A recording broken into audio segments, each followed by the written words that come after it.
जय श्री राम दोस्तों। इन दिनों आपने देखा होगा सोशल मीडिया प्लेटफॉर्म पर राम मंदिर से संबंधित जो घोटाले हैं वो कुछ ज्यादा ही चर्चा में चल रहे हैं। कोई कह रहा 1400 करोड़ रुपए का घोटाला हो गया, तो कोई कह रहा है 1200 करोड़ रुपए का घोटाला हो गया, तो कोई कह रहा है कि 2 करोड़ की जमीन 18.5 करोड़ रुपए की खरीदी गई, तो कोई कह रहा है कि नजूल की जमीन जिस पर कि राम मंदिर बनाया गया है वह 2 करोड़ 68 लाख 92 लाख रुपए की जमीन और 86,000 रुपए की 2 करोड़ 92 लाख 86,000 रुपए की जमीन को 24 करोड़ रुपए की खरीदी गई है। तो कोई डॉक्यूमेंट दिखा रहा है, तो कोई ऑन कैमरा जो है वो ये चैलेंज कर रहा है कि भाई ऐसा हो रहा है। राम मंदिर जो बनाया गया है, वो जो जमीन है वो नजूल की जमीन है। दोस्तों, नजूल की जमीन उस जमीन को कहते हैं जो जमीन किसी कारणवश जिसका कोई बारिश ना हो और वो सरकार के जो है अधिकार क्षेत्र में आ गया हो, या जो सरकार का जमीन हो।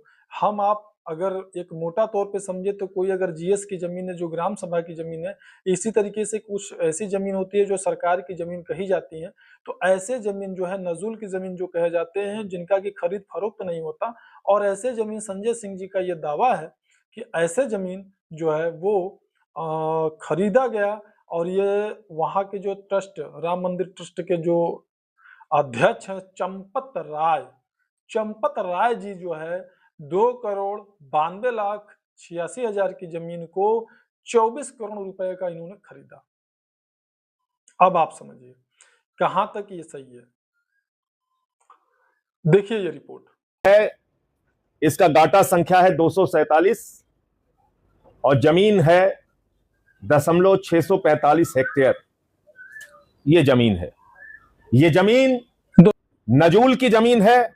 और इस बात को सत्यापित कर रहे हैं अयोध्या के उप जिलाधिकारी महोदय, और इसकी तारीख है 22/7/2024, जिसकी सरकारी कीमत जो योगी जी की सरकार लगाती है वो लगाती है 2 करोड़ 92 लाख 86 हजार रुपए। 2 करोड़ 92 लाख की जमीन चंपत राय ने खरीदा है 24 करोड़ रुपए में। 24 करोड़ रुपए में यह हो रहा है प्रभु श्री राम के चंदे के नाम पर। दोस्तों, अब बताइए इस तरीके के दावे किए जा रहे। अब ये तो अभी आप एक घोटाले के बारे में हमने आपको बताया। अब यहाँ पे बहुत सारे दावे किए जा रहे हैं। सोशल मीडिया प्लेटफॉर्म पे बताया जा रहा है कि कुल 1200 मूर्तियां सोने चांदी और हीरे से संबंधित 1200 श्री राम प्रभु की प्रतिमाएं श्री राम मंदिर से चोरी हो गई, गायब हो गई हैं। और वो उनमें सबसे महंगी जो प्रतिमा थी, जो कि मॉरिशस से एक व्यापारी ने भेजा था, हीरो के व्यापारी ने, जिसमें कि हीरे जड़ित थे। ऐसी प्रतिमा थी भगवान श्री राम की जिसमें कि हीरे जड़ित वो प्रतिमा थी, वह प्रतिमा भी गायब हो गई। अब इन सभी मामलों को लेकर के हमारे जो मतलब भारतीय जनता पार्टी के जो कि उत्तर प्रदेश के जो मुखिया है, यानी माननीय श्री योगी आदित्यनाथ जी, इन्होंने एक एसआईटी टीम गठित करने का आदेश दिया और इस पूरी घटना की विधिवत जानकारी यानी तफ्तीश करके और फिर वो जांच रिपोर्ट जो है पेश करने का उन्हें आदेश दिया गया है। तो अब यहाँ पे विषय यह है कि जो एसआईटी टीम गठित की जा रही है, वो टीम पर भी जो विपक्षी जो पार्टियां हैं वो आरोप लगा रही हैं कि जो टीम है वो ऐसे लोगों की टीम गठित की गई है जिन्होंने अभी तक नीट पेपर लीक होने के विषय में, वही टीम गठित हुई है जो कि अभी तक उस टीम ने नीट पेपर जो कि लीक हुआ था उस पर उन्होंने जांच करके अपना रिपोर्ट अभी तक प्रस्तुत नहीं किया है। तो फिर ऐसी स्थिति में वह लोग इस संबंधित घटना की रिपोर्ट प्रस्तुत कर देंगे, या ये घटना की सही सही जानकारी वो लेंगे या करेंगे, या इसका तहकीकात करेंगे, तफ्तीश करेंगे, इसमें वो लोग अंदेशा या उनको शंका है, ऐसा वो लोग बोल रहे हैं। अब यहाँ पे सबसे महत्वपूर्ण बात यह है कि श्री राम मंदिर के जो समिति के अध्यक्ष है चंपत राय जी, वह इन दिनों काफी बीमार हैं और दवा के सिलसिले में बाहर है। और जो अनिल मिश्रा जी हैं, जो मुख्य जो वहाँ के मतलब आप कह सकते हैं कि मुखिया है उस अध्यक्ष और मतलब कि समिति के ट्रस्ट के, वह भी कुछ कारणों से इस समय जो है बाहर है, मतलब अयोध्या में नहीं है। ऐसी स्थिति में एसआईटी टीम जाकर के वहां पे मतलब किससे जांच पड़ताल करेगी, किस स्तर पे वो देखेगी और किनसे वो पूछताछ करेगी। क्या यह पूछताछ केवल निचले स्तर पे होगा या फिर यह जो पूछताछ होगा ये उच्च लेवल पे भी होगा, जो मुख्य पदों पे बैठे लोग हैं। तो यहाँ पे सबसे शर्मनाक ये घटना है श्री राम जन्मभूमि को लेकर के। अब हम यहाँ पे सबसे पहली चीज तो ये समझते हैं कि ये सारी चीजें कैसे हो सकती हैं और क्यों होती हैं और कब होती हैं।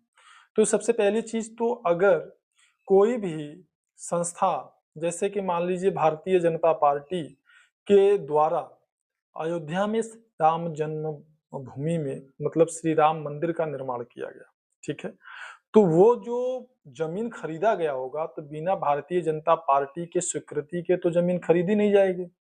और अगर भारतीय जनता पार्टी के स्वीकृति से उनकी मतलब सहमति से अगर जमीन खरीदी गई है तो फिर या तो ये जो रिपोर्ट संजय सिंह जी द्वारा दिखाया गया वो गलत है, या फिर अगर ये रिपोर्ट सही है जैसा कि उन्होंने बताया कि अयोध्या के उप जिला अधिकारी महोदय ने विधिवत लिखित में दिया है कि जिस जमीन पर श्री राम मंदिर का निर्माण हुआ है वह जमीन नजूल की जमीन है और जिसकी कीमत 2,92,86,000 रुपए है समथिंग। तो अब इसमें या तो पार्टी के द्वारा सहयोग प्राप्त लोग उसमें जो है धांधली कर रहे हैं, चंदा चोरी कर रहे हैं या भगवान के चढ़ावे में चोरी कर रहे हैं, जैसा कि आप रिपोर्ट जानते ये देख ही रहे हैं। इस समय इन दिनों सोशल मीडिया पे कि 7 करोड़ रुपए यानी कि श्री राम मंदिर में जो चढ़ावा चढ़ा जाता है उस चढ़ावे में 7 करोड़ रुपए की जो है वो घोटाला हुई है, चोरी हुई। तो अब ये तो जो हिंदू हैं उनकी आस्था से उनकी मतलब भावनाओं से भी ये खिलवाड़ हो रहा है। अगर ऐसा हो रहा है तो इस तरीके की जो चीजें हैं इन चीजों को नजरअंदाज नहीं किया जा सकता। क्या भारतीय जनता पार्टी में भ्रष्टाचार बढ़ गया है या भ्रष्टाचार हो रहा है जिसके सहयोग से चंपत राय जैसे लोग 2 करोड़ 3 करोड़ रुपए की जमीन 18 करोड़ या 24 करोड़ रुपए की खरीद रहे हैं। क्योंकि अगर पार्टी जागरूक है, पार्टी के वहां पे अधिकारी हैं, तो ऐसे कंडीशन में अगर जमीन की खरीद फरोख्त होती है तो वह खरीद फरोख्त कैसे हुई कि 3 करोड़ की जमीन 18 या 24 करोड़ रुपए की खरीदी गई। पहला बात तो ये है। दूसरी बात, हमें आपको इस पर बहुत गहराई से चर्चा करना या बहुत गहराई से सोचना इसलिए जरूरी है कि ये पैसा किसका है। हमारा आपका पैसा है जो पैसे के साथ में धांधली हो रही है, चोरी हो रही है, हेरा फेरी हो रही है। तो अगर उस जमीन के खरीद फरोख्त में भी धांधली हुई, घोटाला हुआ, चंदा जो चढ़ाया गया 7 करोड़ रुपए उसमें भी घोटाला हुआ, उसमें भी धांधली उसमें भी हुई, जो कि मंदिर के ही अभी की एक न्यूज आ रही थी कि किसी कर्मचारी के घर से जो है वहां पे बहुत ज्यादा मात्रा में कैश उसके घर पे गोबर के ढेर से बरामद किया गया। तो ये सारी चीजें जो हैं वो आप बहुत ही महत्वपूर्ण और अहम हो जाती हैं जहाँ की हिंदुओं की आस्था की बात होती है।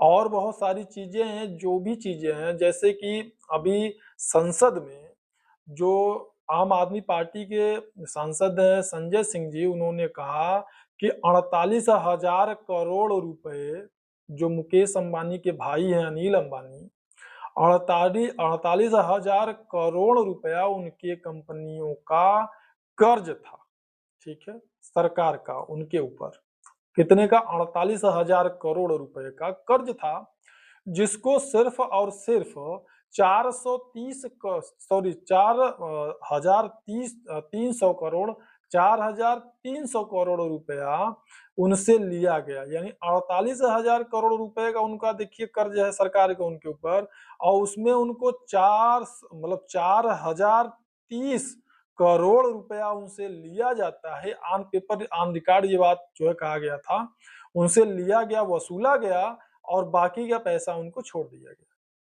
मित्रों, ये पैसा जो कर्ज था या जो छोड़ा गया वो पैसा किसका है? सरकार ने ऐसे ही बहुत सारे लोगों का कर्जा जो है वो माफ किया है, बहुत सारे लोगों का। अगर एक नजर हम डालें कि भारत का जो कर्ज है भारत देश पे वर्ल्ड बैंक का, अगर उसको देखें और साथ ही साथ भारतीय जनता पार्टी के इनकम को देखें, गौतम अडानी के इनकम को देखें, मुकेश अंबानी के इनकम को देखें, तो उस सभी को आप देखेंगे तो आपको ये समझ में आएगा कि भारतीय जनता पार्टी के द्वारा अच्छा दिन जो लाया जाएगा, ऐसा जो कहा गया, उसमें लाभ किसको मिला? आम आदमी को या पूंजीपतियों को? तो निश्चित आपका जवाब होगा कि पूंजीपतियों को लाभ मिला। और भी बहुत सारी चीजें हैं, जैसा कि आज के समय में सोशल मीडिया पे देखिए तो प्रचार प्रसार जारी है कि मोदी जी जो है टोटल जो है वो प्रेशर में है। ट्रंप जो कहता है मोदी जी वही करते हैं। तो कुल मिला के आगे की चीजें मैं आने वाले वीडियो में बताऊंगा। इसमें सिर्फ इतना ही। जय हिंद, जय भारत।